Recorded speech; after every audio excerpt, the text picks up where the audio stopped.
If you find you're unsettled listening today, reach out to a trusted friend or go to tradespodcast.com and click on resources. We are men in the trades, forging health in the drug poisoning crisis. This is Off the Clock Toolbox Talk. Hey, Karen here with guest host Trevor Botkin and special guest Shayne Taylor, Corporate Director of Health, Safety and Environment at the Gisborne Group. Shayne's here to tell us some of his story of mental health and substance use in the construction trades. But first, some quick trigger warnings. This episode mentions childhood sexual abuse, explicit drug use, and an account of an overdose death. So without further delay, let's jump in and hear all about Shayne's story. Awesome. Yeah. So, I mean, we can start anywhere you want. Grew up basically with a single mom in Alberta. My real dad was a pipe fitter. So that was back in the day where he chased jobs. We went everywhere in Alberta, Uranium City in Saskatchewan, which doesn't even exist anymore. So my dad was the guy that took the paycheck when he came home.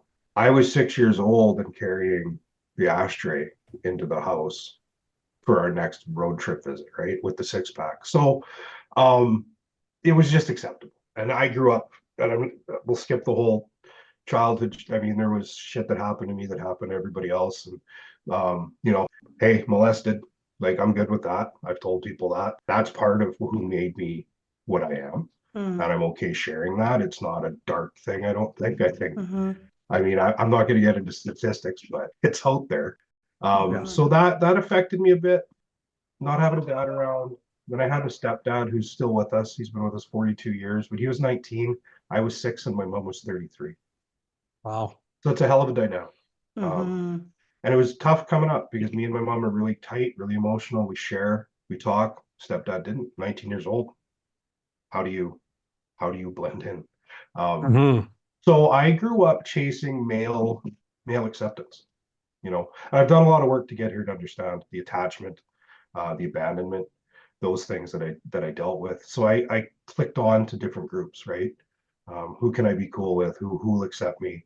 And being a young kid, I did most of my growing up in northern BC. The quick jump in is, you grew up with kind of out a father figure, not by my stepdad's fault, because I love the man dearly and we have a great relationship now. But at the time, I didn't fit in. I was the kid that hung out with every different type of group in school. I didn't trust a lot. I made up stories to fit in, and that caught up with you because now you're the liar. I come from the generation where when you're out driving with your uncles, they give you a drink of beer. Yeah. Absolutely. You know what I mean? And like, do I blame them? No, because it's a cyclical thing, right? Absolutely it is. Yeah, and I think there's a lot of people out there that forget that's how things started. They want to look very deeply into something dark. Well, yeah, there's probably something dark, but it's also fun. House parties, getting your aunts and Absolutely. uncles sliding you a drink under the table, or your cousin getting you a hit off the Dewey. Yeah, so it was just shit like that. But I mean, selling pot in high school and hanging out with the older guys. Well, the next thing is Coke, right?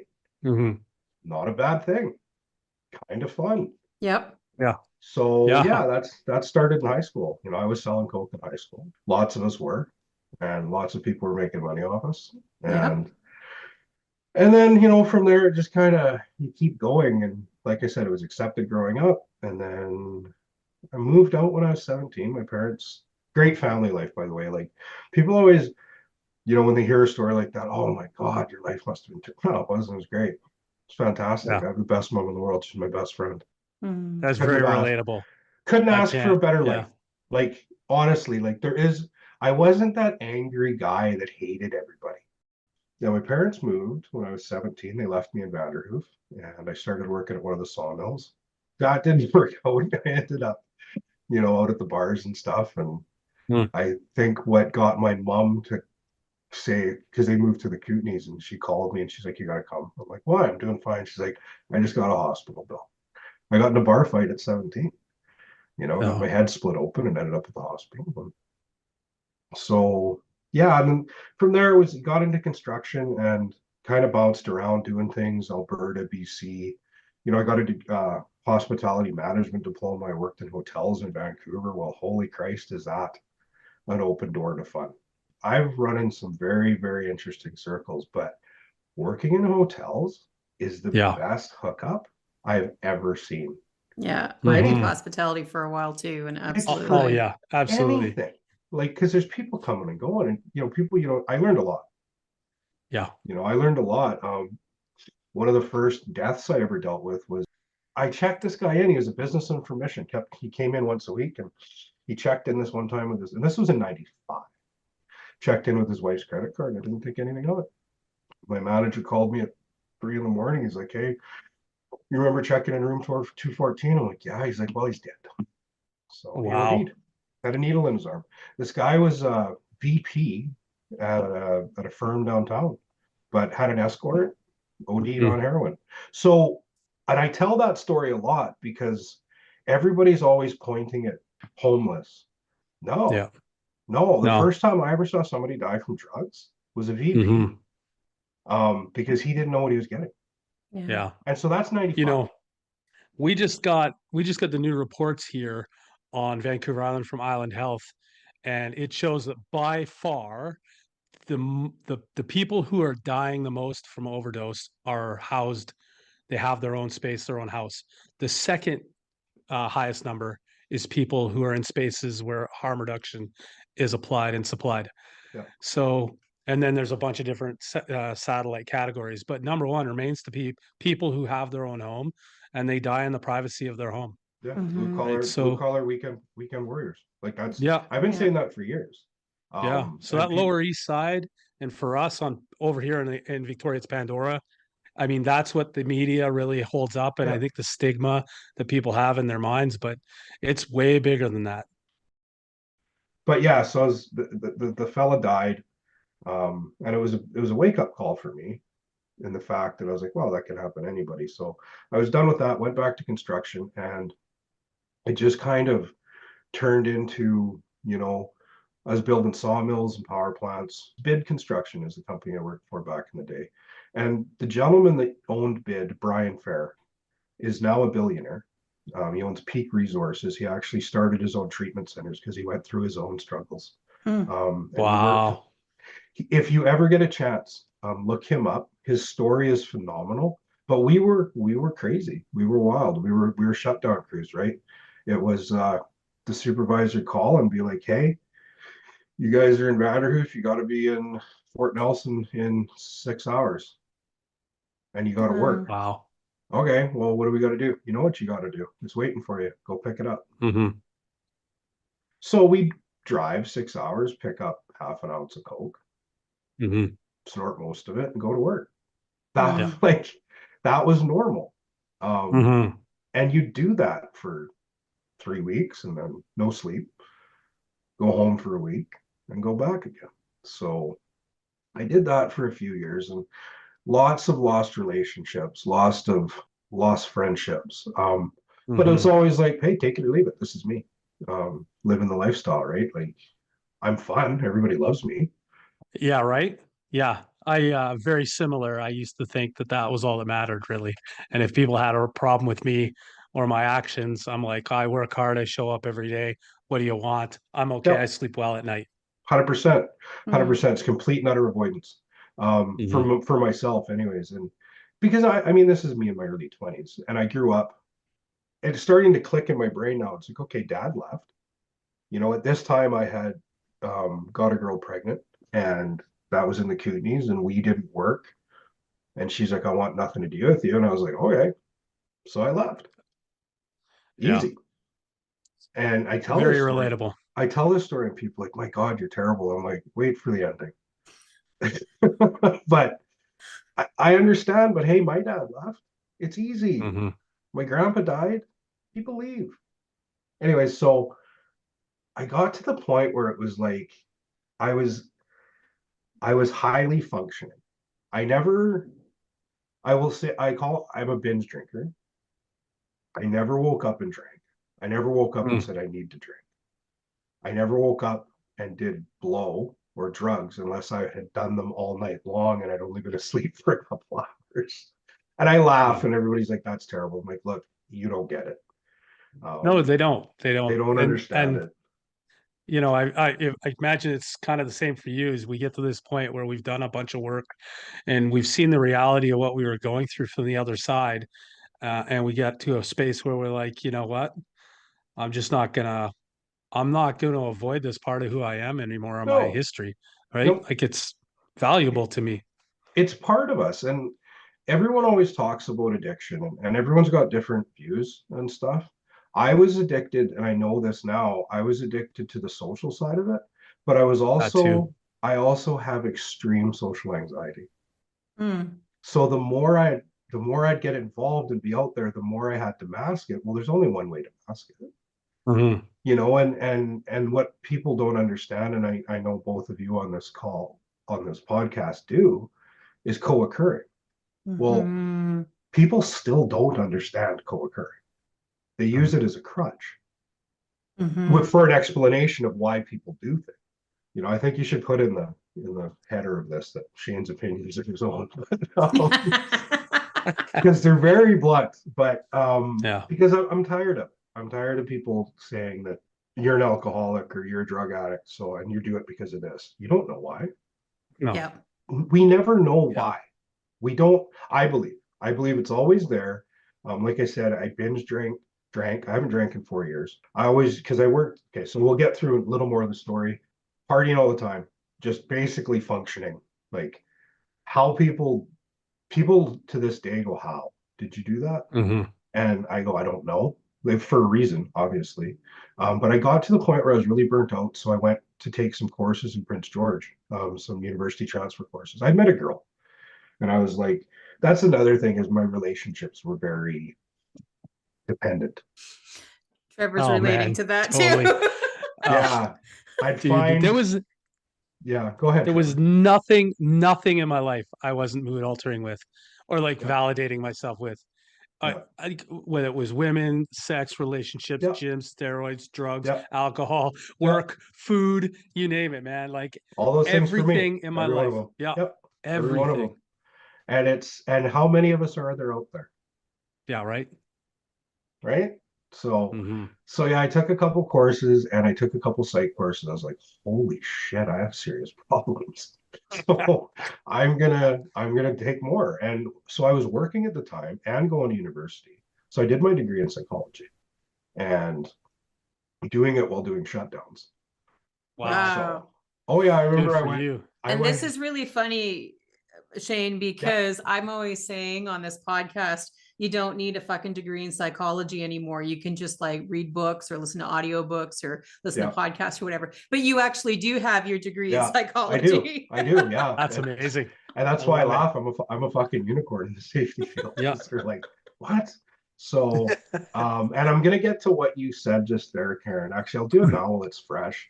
My biggest concern with this movement, which I think is good, but this movement of everybody focusing on mental health and pushing it, and nobody, I would honestly, we're gonna suffer, because in 5 years, I feel there's gonna be a crash of the wave, because everybody's Mm. going to realize they didn't know what the fuck they were doing.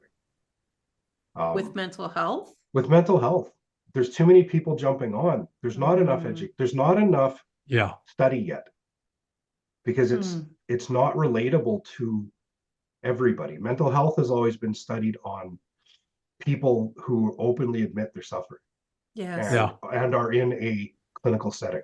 Yeah. There's not enough study on functioning in society for Yeah. people to actually help other people.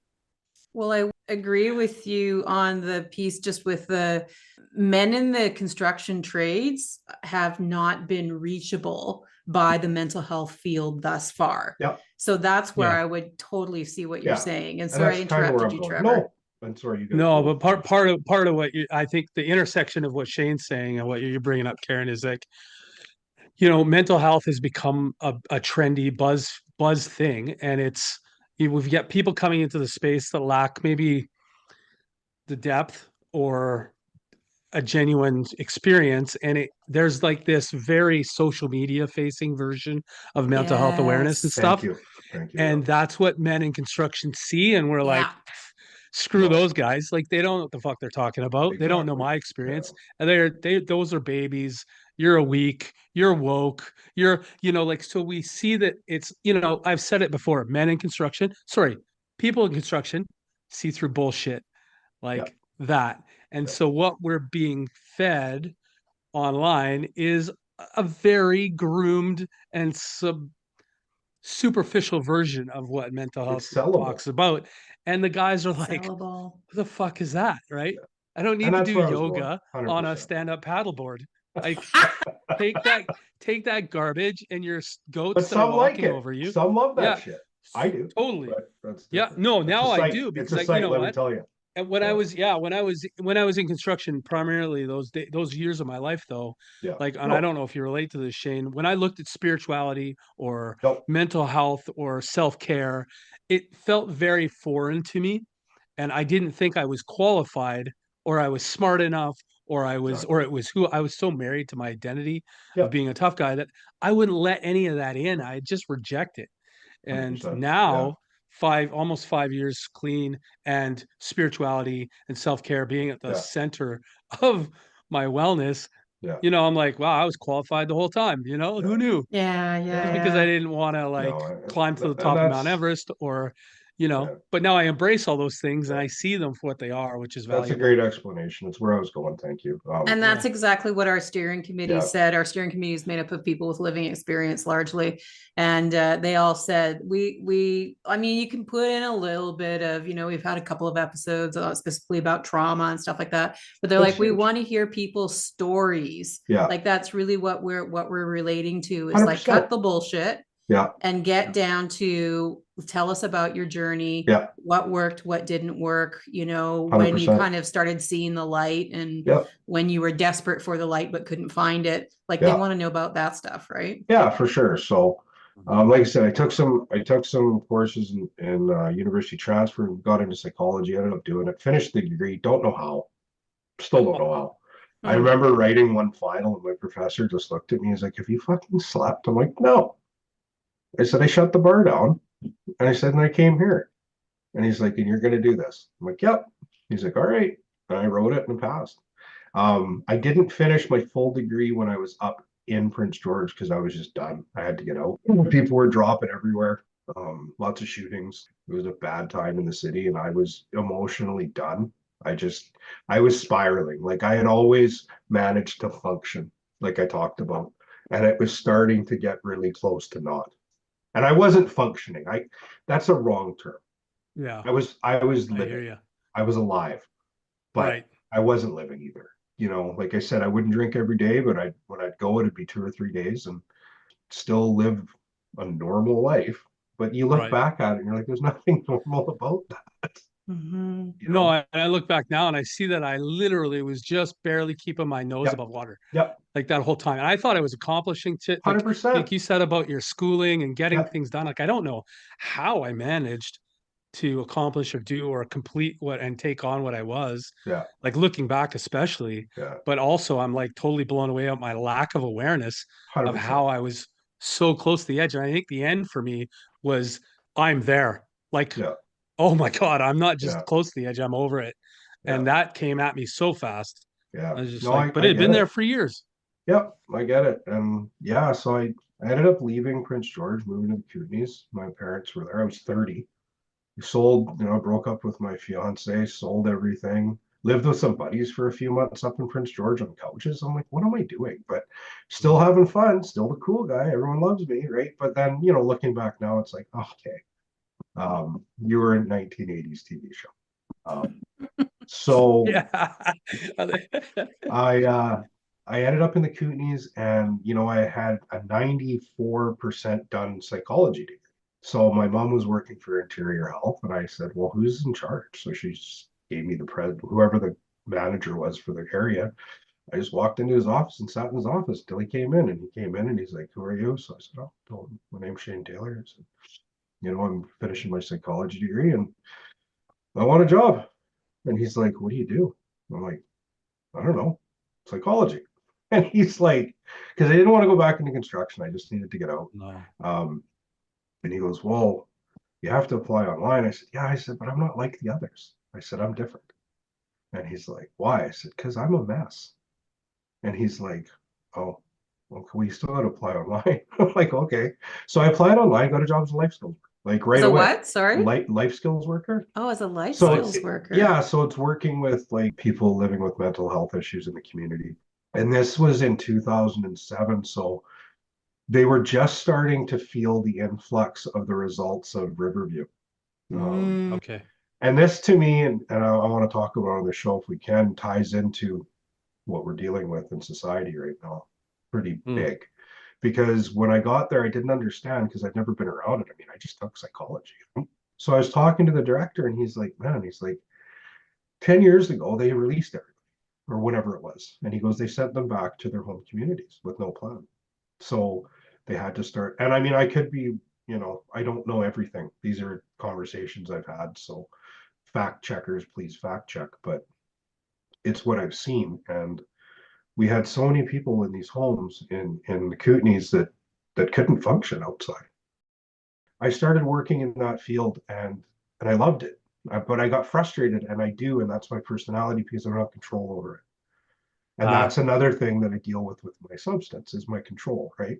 The ego of control, I call it. Not the ego that everybody talks about, but that ability to, and I'm just learning this the last 3 years, is to step back and watch the situation, realize that 90% of the time it's going to go the way it's going to go, whether you do anything or not. And it's a hard one. Yeah. So I did that for a couple of years, and then they started a emergency room diversion program, because the emergency rooms were being taken up by people using. So they started a detox facility, 4 beds, no education, people running it. It was all new. We had a nurse, she was using, like it was crazy. Oh boy, yeah. We were all partying, like it was, but we were good at it because we understood it. And Absolutely. we saved a lot of lives. So while I'm doing this, I'm still partying. I'm still using. Yeah. I'm still selling on the side once in a while. Not to people that I work with. Yeah. Yeah. Because that'd be wrong. But you That know would be what? irresponsible. Yeah.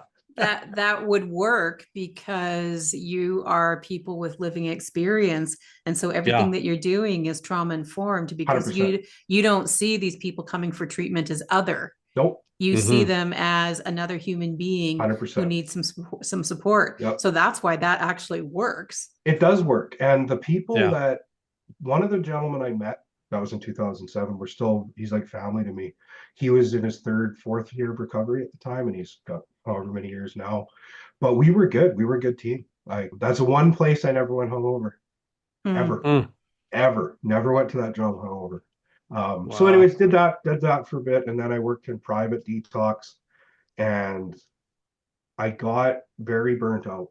Because I struggled like through that too, though. I worked in a few positions and my drinking got me in trouble because I was out in public.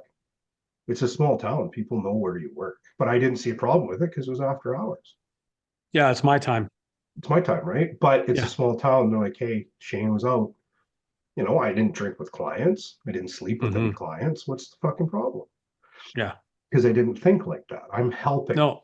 So that is still my struggles ongoing. And it's, I had a DUI in there. I had a possession that never got held. And so these things are happening, but I'm giving back. I'm helping. I'm saving lives. People are telling me I saved their father's life.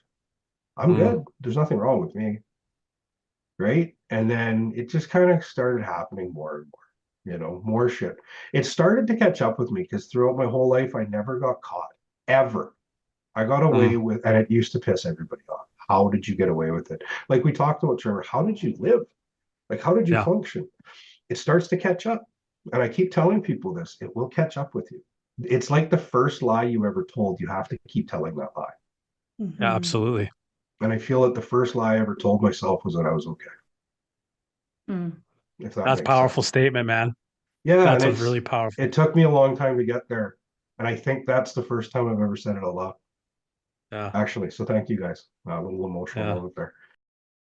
Some law shit was starting to happen. Relationships were going to hell. And, I was just like, hey, I got to get out of here. Like, I can't be working in this industry. I'm going to go back to construction. Why not? The great melting pot. Yeah, so I called my Yeah. buddy and I said, hey, I said, I'm coming back to construction now. This shit's burning me out. And he's like, you were dangerous and you were terrible on the tools. He's like, don't you have a Oh degree in, no. he goes, don't you have a degree on psychology now? I said, yeah. He's like, do safety. I was like, all right. So I took some safety courses and started doing some jobs out east and worked my way into a few positions. And it was immediate when I got back into it, how easy it was Mm. to just go back into the full blown lifestyle. Mm. Like full blown, like I never left because I never left. It wasn't the lifestyle, it was me. Yeah. Yeah. I wasn't a guy suffering from construction or working in high stress mental health. It was me. Hmm. And I try to tell people that because like when I tell the stories about, some of the party stories about working in mental health and social work and then construction, they're similar. The one common denominator to all that craziness is you. All my problems have me at the center of all them. all of them, and that's what I like. I'm there for every Yeah, single one of them. Yeah. 100%. There's not one that wasn't me. And Hmm. it's like I look at that and I'm like, Jesus, I am fun, but I'm also a nightmare. So anyways, got back into construction. It was okay. I was happy. It got to a point for me. I'm really smart, and I admit that, and it pisses people off because Yeah. it goes back to that doing the degree incoherent.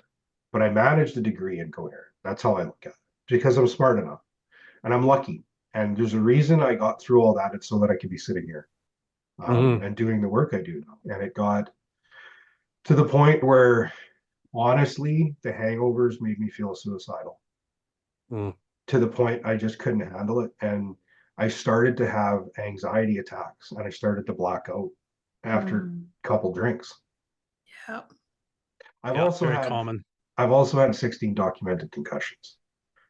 Gee Woo. whiz. Now those are 16 documented because I'm Yeah. that guy. I like to throw hands. I liked Hmm. to defend everyone's honor, you know? You Yeah, know I who you're know. talking I to? know. I've had some of those So people in my life Yeah. before. It's like, and from a girl's They, perspective, I'm just like, what are you doing? we yeah. don't The know. hero complex. I We suffer don't Yes. know from what it we're doing. a great deal. We have no idea what we're doing. And No. I was also jackass before jackass was cool. Yeah. We were the we Yeah. were the guys jumping from Same truck to thing. truck down the middle of the highway.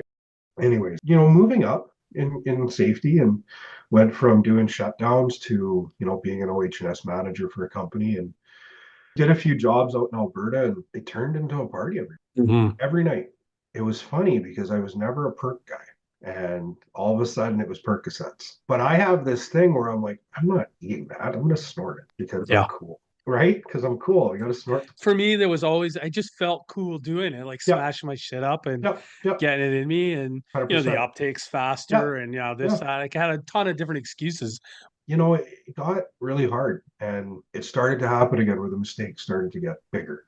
I ended up taking a pretty high profile job working for another company and I found myself one night on the street and I could see my house and there's cops everywhere. Mm. And I got in some shit, nothing big, but like I just got in some shit, but I was close enough to my house to see my house. And this was a house I worked really hard for. So my bottom, I guess, or my snap to realization was looking at my house and the people who were in it. Hmm. You know what I mean? And it's like, Yeah. this is fucking too close to home now. Because I always would just come home hungover. Or I would always, Hmm. whatever happened, never happened at home. I didn't grow up with violence in my house. My dad wasn't violent. My dad was emotionally abusive. Stepdad, he had a bad temper, but he never like hit my mom, never hit me, but he was emotionally away. So the only violence I ever grew up with was the ones I created. Hmm. And that was an anger thing that I created to feel. I felt that getting punched or fighting would make me feel something because the older guys liked it. It Well, was, there's so much bravado around it, right? it's bravado and Yeah. it's that male ego Yeah. that's all we're taught to show, right? I never had anything near my house. And that's one thing I always did was even when I was at the height of using and partying, I didn't party at my own Mm. house a lot. I never came home and wrecked shit. I never came home and yelled at people. I got in fights, arguments with a partner, but not from other things I've seen. I've seen some pretty dark shit, but that was it for me. That's what Mm. said. And that was December 19th, 2019. So that's the last time I ever had a drink. Good for you, man. I'm very close. March 6th, 2019 Congrats. was my my last Yeah. time. So But I that was, imagine looking back at that house from like returning, there's got to be like this element of like, this is not separate now. It's not two separate yep, things. yep, This is like it's landed at yeah, my core, my yep, home.